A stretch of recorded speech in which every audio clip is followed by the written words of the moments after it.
გურჯაანის მუნიციპალიტეტის საჯარო სკოლების წარჩინებული კურსდამთავრებულები ერთჯერად ფულად ჯილდოს მიიღებენ. საკრებულოს იურიდიული კომისიის თავმჯდომარის ვლადიმერ მუსალბიშვილის განმარტებით ზოგად საგანმანათლებლო სკოლების ოქროსა და ვერცხლის მედალოსნებს 500 ლარამდე თანხა გადაეცემათ.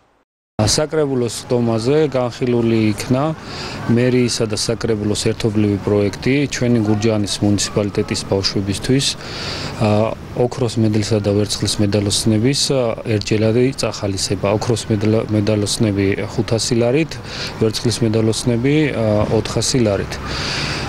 ეს მხარდაჭერა გურჯაანის მუნიციპალიტეტის საკრებულოს და მერიისთვის ნიშნავს იმას, რომ ჩვენი ახალგაზრდების ხვალინდელი დღე და შრომა დაფასებულია და მათ ყველანაირად ვცდილობთ, რომ გვერდში დაუდგეთ.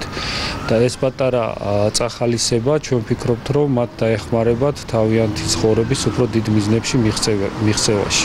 და გურჯაანის საკრებულოსთვის და მერიისთვის ძალიან მნიშვნელოვანია ახალგაზრდების განათლება. ეს არის ჩვენი მომავალი თაობა და ჩვენ ყველანაირად ვცდილობთ, რომ მათ გვერდში დაუდგეთ.